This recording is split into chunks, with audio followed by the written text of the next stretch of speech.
Eagle cinema చూస్తుంటే నాకు వచ్చిన ఫస్ట్ రియాక్షన్ మన డైరెక్టర్ కార్తిక్ ఘటంలేనికి ఏమన్నా ప్రశాంత్ నీలిమా ఏమైనా పూనాడా అని డౌట్ వచ్చింది. ఎందుకంటే ఎలివేషన్స్ ఆ రేంజ్లో ఉంటాయి.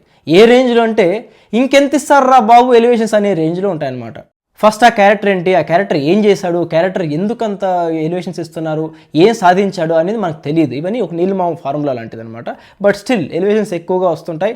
ఎంత ఎలివేషన్స్ అంటే ఒకనొక టైంలో ఇక చాలురా బాబు అనే రేంజ్లో ఉంటాయి అనమాట. ఇక స్టోరీ విషయానికి వస్తే ఢిల్లీలో కాటన్ క్లాత్తో స్టోరీ స్టార్ట్ అవుతుంది. అంటే కాటన్ అన్నారు, పత్తి అన్నారు, అంటే ఇండియాలో పత్తి రైతులు వాళ్ళ కష్టాలు ఎలా ఎక్స్పోర్ట్ అవుతాయి, ఒక రేర్ కాటన్ ఇండియాలో పండిస్తున్నారు, వాటి గురించి ఏమైనా స్టోరీ వెళ్తుందేమో అనుకుంటారు.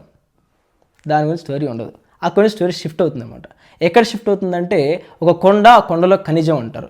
పోనీ ఆ ఖనిజం అంటేనా మహర్షి లేకపోతే కలేజా ఆ టైప్లో అక్కడ భూమిలో ఏదో ఉంటుంది. అక్కడ జనాలు ఖాళీ చేయించేస్తారు, జనాలు వాళ్ళు అక్కడే ఉండాలి, అక్కడే బతకాలి, ఆ కాన్సెప్ట్తో మూవీ వెళ్తుందేమో అనుకుంటారు.